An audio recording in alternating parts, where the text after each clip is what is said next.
let's move on and talk about leadership experience. So after your work experience, you can also talk about leadership experience. Now, if you have followed me very well, knowing how to cite your work experience is the same way we cite the leadership experience. Now, you need to mention the leadership role you were playing, the institution. I wish I could get this backwards. Yes, you need to mention the leadership role, the institution or the organization where you were playing the leadership role. The same way you must include date or period. You should by now understand that dates are very important. So if you were the SRC president or something, let us know the period for which you were having that particular role. Now you can briefly talk about your responsibilities or achievements. I will show you why you need to briefly talk about your responsibilities or your achievements, the word brief. Now, this is a typical example. What you have in that pink background, this one too, I took it from one of you. This person was the academic board chairman and mentorship head for the Association of Full Science and Technology Students, KNUST. So you see, the role is spelled out. You know the role he was playing, the institution and the faculty where he was playing that role. Now the date is also visible. So we know that this person was in this position between May 2019 to June 2020. Now the person tells his achievements under the responsibilities or the achievements. So the person was able to do this and that. And so if I'm going to employ this person, I know this person is someone who has a bit of leadership role, at least knows about branding, knows how to increase enrollment, knows how to organize programs. And based on this, a person may be paid. But if you have so many leadership roles, then it may not be appropriate for you to be listing all your achievements, because I said CV must be very concise. If you have a very lengthy 5-page, 6-page CV, someone may not have the time and luxury to look at all of them.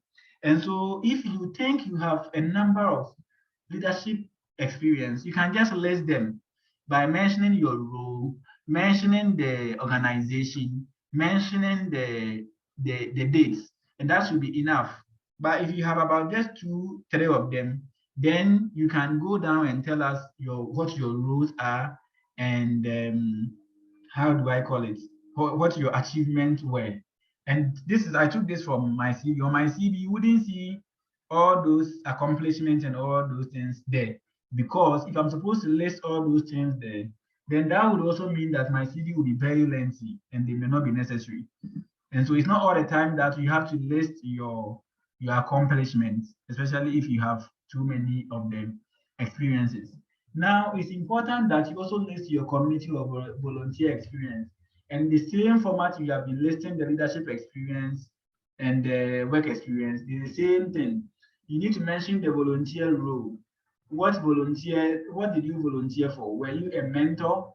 For instance, if you go for the Start Right program, you can write that mentor at Start Right mentorship program. Then you mention the name of the school by ASO Network. That is the organization. And then the date, the time that the date and the period that we went for that mentorship program, you are a volunteer, right? And so once you mention that, you go on to talk about your responsibilities or your achievements. So you led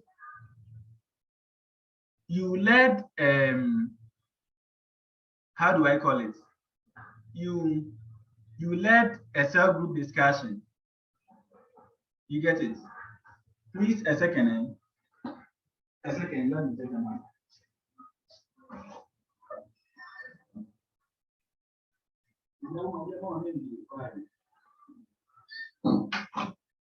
Please, sorry, man. Yes. So you talk about what you did or what you achieved there. So if you, for that example I'm giving, if you were part of that mentorship program, let's say at Kofi Day, what did you do when you went there? You led a cell group discussion. You discussed career opportunities after school with them. You discussed scholarship opportunities after school with them, you discuss courses with them, and then you briefly talk about them so that you know what you went there to do. So you should be listening them, and you should be taking a lot of these volunteer roles and community works. Sometimes just a cleanup exercise is important. List them. It makes your CV stand out. Now, another thing which is important and makes your CV stand out is what is known as your skills. Your skills. Now, talking about skills, we have personal skills and we have professional skills. Personal skills can be termed as general skills or soft skills. And then professional skills are often technical skills. For instance, right now I am an optometrist. And so there are certain skills that are only peculiar to optometry. And because all of us are not in optometry, I will not be mentioning them. But unless you're an optometry, you don't even understand those skills. And so on my CV, I have professional skills or professional competencies. What I am able to do in optometry or in eye care are separate skills. And if someone is going to employ you to be an optometrist or to work in the clinic, they are those skills that the person will base on to employ you. Now, aside the professional skills, there are general or soft skills that employers also look out for to employ you, and that is often what all of us are used to on a CV. And so you see some of this one, I put this from my CV. Under your personal skills, you talk about the languages you are fluent in or the languages you can speak. And you don't just list the languages, just let us know how well you can speak them. And so if you mention English, let us know whether you are a beginner, you can read and write with it, you can speak fluently. And so tell us something about your English background. Twi is your mother tongue. You can write mother tongue or native. It means that is your mother tongue. That is what you speak. It means you are very good at it. Now, I'm going to stress on something here. Most of the CVs I've reviewed, and when I sit on interview panels or when I call for CVs for review, many of you will see that they write good communication skills, excellent, blah, blah, blah, writing skills. Now, if some of you are very curious enough to see how companies recruit employers, you realize that when they are going to make an advert or to declare a vacancy, they will mention that they are looking for certain skills. And in those skills, they list them. So they will talk about good communication skills. And that means that on your CV, if you have just good communication skills, it is not enough. Because even in their adverts or their communique, they have even listed those things there. But on your CV, if you want your CV to stand out, now you need to go on to let them know how well or how good you are with that particular skill. So you talk about communication skills, tell them how good you are. Go on to tell them how you acquired those skills and how you have used those skills so that we know that you don't just have good communication skills. Everyone can write good communication skills. And so if 10 of us, all of us have good communication skills, what makes your CV stand out? Nothing. But you can see here that I'm writing that good communication and presentation skills acquired through extensive experience in teaching, clinical consulting, academic presentations, and A-Zone Networks mentorship programs. So I'm telling my employer how I have demonstrated the good communication skills. And so if you think you have good interpersonal relationship, let us know how you have demonstrated it. Let us know how you've acquired it, so that we know that indeed you really stand out from those people who are just listing skills. And that's what most of you do. If you just list skills and just list them good, excellent, communicator, those things, your CV will not stand out. So go on. Let us add information about how competent you are. For instance, if you just write, some of you go and write skills, write Microsoft Office. What has Microsoft Office done? Are you the owner of Microsoft Office? It has not done anything. So now go further and tell us that Microsoft Office, the packages that you are good at, maybe you are a professional user or efficient user of Microsoft Word, which most of you like that you are proficient, but we are not. PowerPoint, all those other things. Mention that you're a proficient user, you are a beginner, you get it. But if you just write Microsoft Office under your skills, what are you trying to tell us? Let us know. If you write typing, how many words can you type in a minute?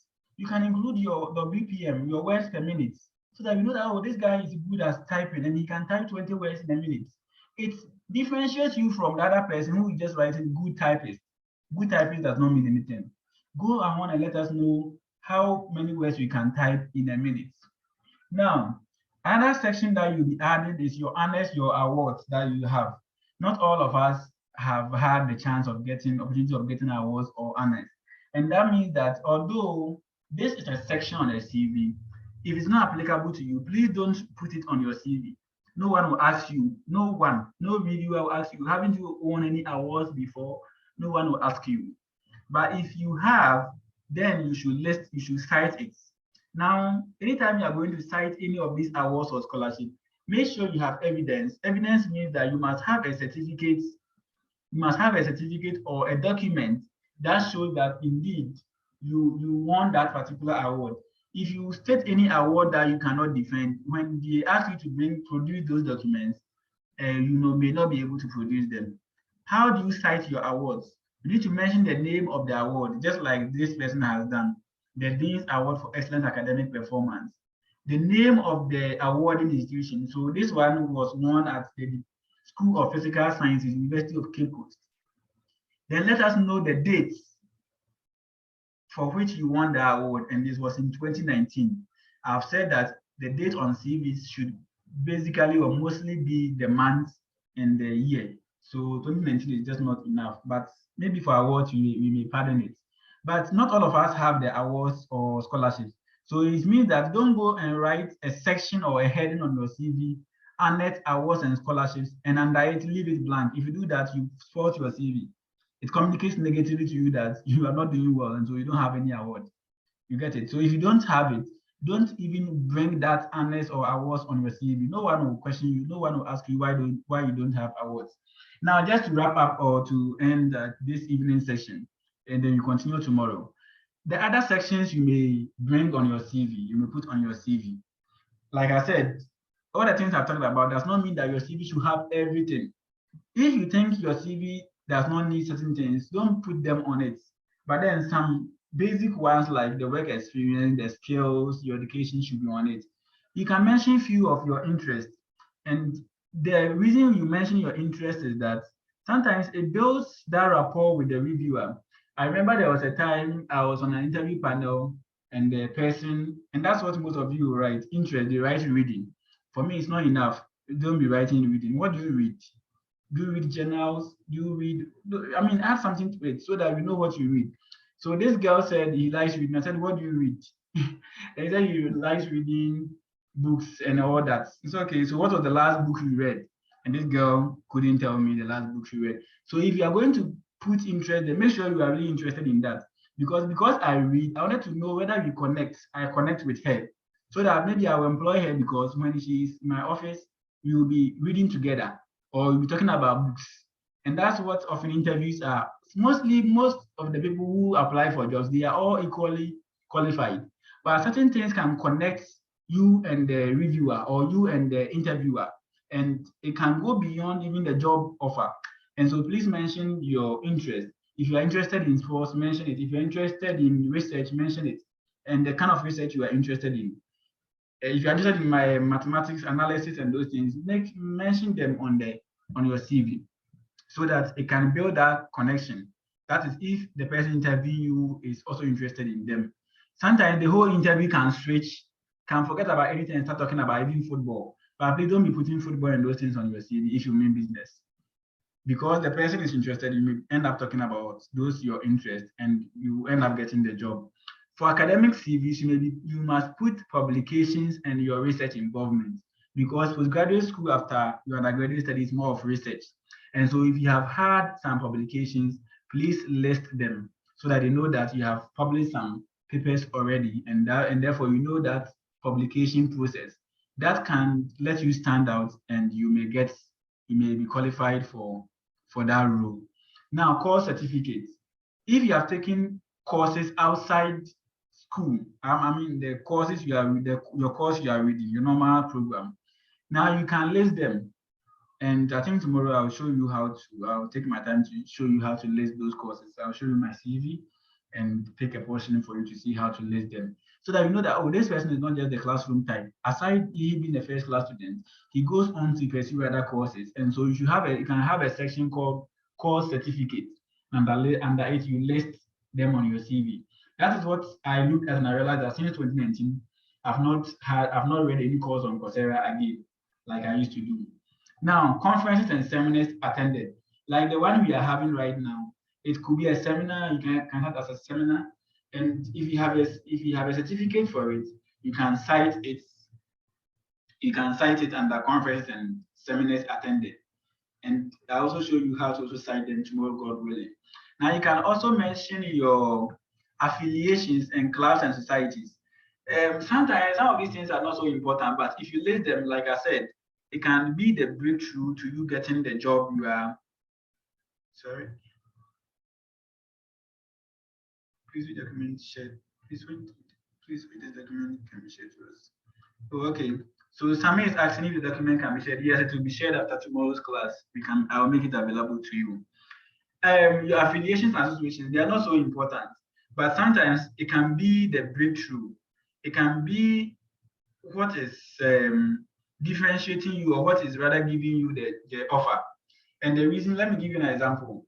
If, for instance, you write under your affiliations or your associations, you write that you're a member of AZO network. Now you go for an interview, and on the panel, let me use who? Let's say Dr. Awuku is on the panel. You see, AZO, we don't know ourselves. We don't know everybody in AZO. Maybe you know me, but I don't know everybody in AZO. There are big men in AZO. You've not met them. Some of them could be on a panel, an interview panel, and then go through your CV and see that you're a member of AZO network. I say, oh, you're a member of AZO network. I say, oh, yes. Oh, I know that your executive director, Hayford. Hayford is a good person. So realize that just by knowing me, you get a chance to be employed, or you get a chance to get the offer that you are looking for. And the whole conversation may end up centered on Hayford or something about AZO. But you must also be careful if you are joining associations that are not credible, or societies that are not credible. That can also let you lose your offer. For instance, you're a member of AZO network. Hey, you're a member of AZO network. Okay, I know your executive director, Hayford. That guy is a wicked person. So you know that the moment you are affiliated to AZO network and the executive director is a wicked person, know that you've lost it already. Don't worry, they know you call you.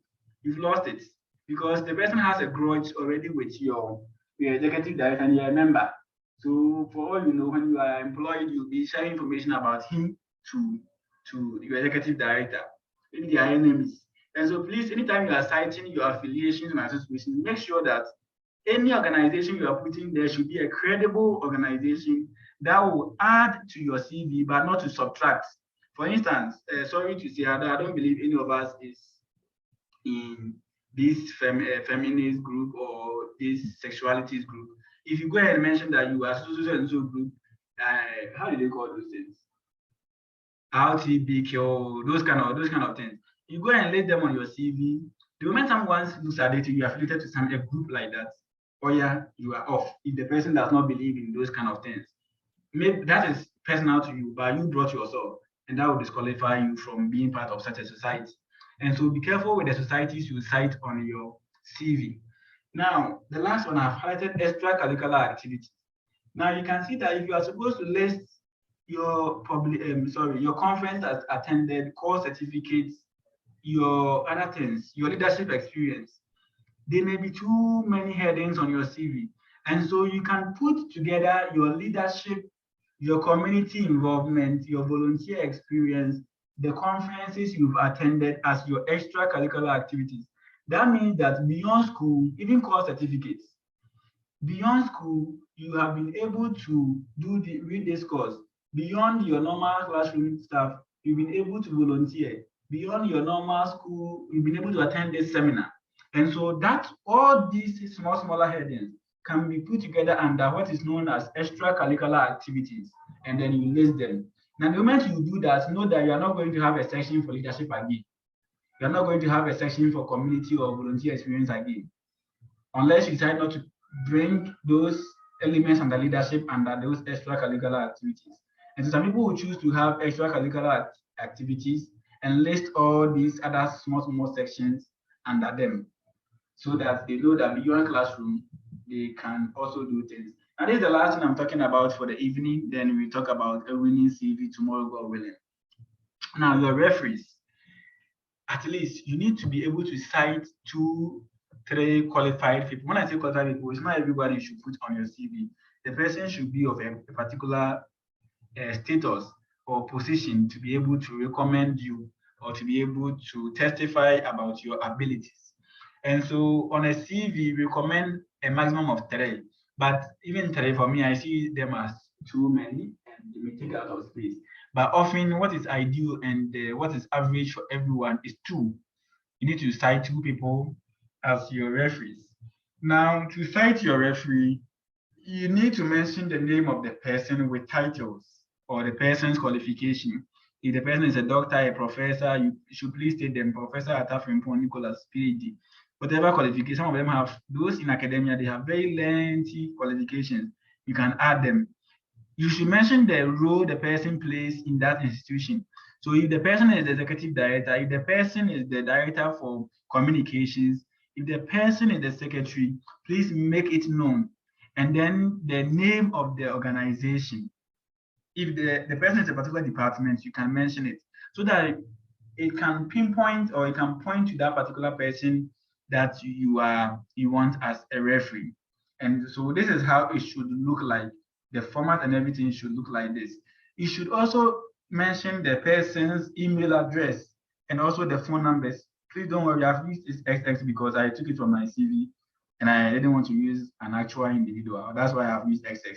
But I should use the person's email address and also mention the person's phone number so that they call. In fact, sometimes they call, sometimes they don't call. And so you should be careful. Because sometimes they call, you should ask for their permission first. So if you want to use me as a referee, let me know that you are citing me as a referee on your CV. Also, let the person have a current CV, a current copy of your CV. So if I'm on your CV, if I'm on your CV as a referee, and I don't have a copy of your CV, when they call me, I'll not be able to know even what is on your CV to even defend you. So anytime you use someone as a referee, always be updating the person with your most current CV so that they'll be updated. Now, sometimes they call. I remember when as a panelist, I called, there's a lady, in fact, I ended up employing the person. I called the person, the referee, one of the referees. I decided to just call one. When I called, this was someone the person had done national service with, and that was about 2 years ago. So in fact, the woman had even forgotten about the lady. I mentioned the name several times on the phone. In the presence of the lady was, now the face had turned to something else. Because the person I'm speaking on the phone with, on loudspeaker, claims she doesn't know the lady I'm with. And so it took a longer time. In fact, I had to spend a lot of time to remind her about the lady before the lady could recognize her. And so make sure that anytime you are putting someone on as a referee, don't just use the person's details and then you are good to go. No, if they call the person at that moment will not be in the position to say anything about you. Now, that's the last point. Most CVs you will see, especially many of you students, you write reference available upon request. No, it's not ideal to write reference available upon request. If you are sending your CV to whoever it is, make sure you have cited your referees on it. Now, if for some reasons you don't want to cite if for some reason you don't want to cite your referees, do not write reference available upon request at the bottom of your CV. The last time I spoke with my mentee, she gave me a very good reason why she didn't put referees on her CV. And that was because the application she was applying for, they had requested for recommendation letters. And so they had already submitted recommenders. And so it will not be necessary to now come and put referees on your CV again, which is a very good reason. But if you are not putting referees on your CV, don't put the references or referees available upon request. If your employer thinks they want a referee, they will contact you for referees. And so please, if you are not stating them, do not write available upon request. It does not speak well of you. It's been a good time, I think. Yes, we plan to spend 1 hour 30 minutes, and I think we've just done 7 more minutes in addition to that, and that is not bad, probably because of the switching in and out. And so in the 1 hour 30 minutes, I've been able to take you through what goes into a CV, what goes into a CV, and the format, how to write them. I've shown you examples and all that. Yeah, so you should be in the position this evening to be able to at least draft your first CV if you don't have a CV. If you also have a CV, by now you should be comparing to know that the things I'm saying, they are so. If they are not like that, you can make the corrections, and after tomorrow you submit them for review. After tomorrow, we are going to give 1 week ultimatum for you to submit your CV for review. If you don't submit it, when you submit it, it will not be attended to. Yes. So if you have been with me from the beginning to this point, then you should be able to write a CV, at least draft a CV for yourself this evening. And then tomorrow, I'm going to address all your questions. I've seen some questions here. I will address them and also tell you what a winning CV is. That's the continuation. What a winning CV, the little tiny bits you need to add and what not to do so that you can have a winning CV. I'll spend the time tomorrow to look at that. And so please, if you have questions, you can ask them tomorrow, God willing, just the way you are using the chat section. I like it. Someone is asking whether I'll make the document available. Yes, I'll make it available to you.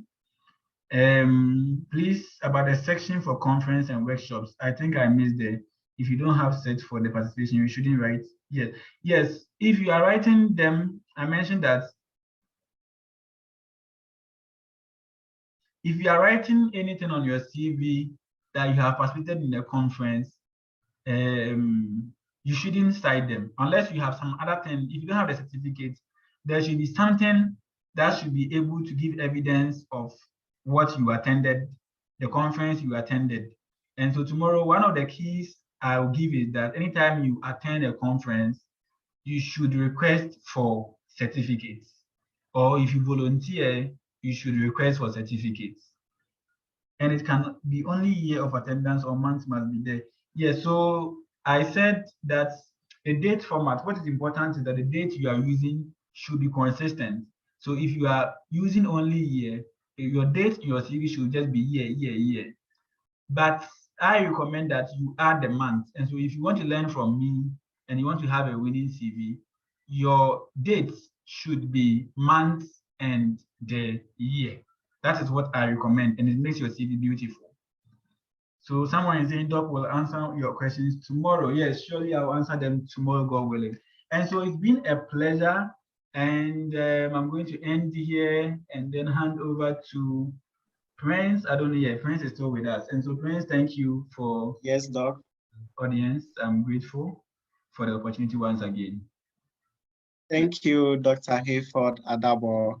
We are much privileged having you today, and we will be hoping to hear from you tomorrow on the winning CV. Most of us have really joined and have benefited from this section, and we appreciate the efforts of the Azon Network and the OTC team. Thank you very much. You are welcome. So have a lovely evening, everyone. Bye-bye.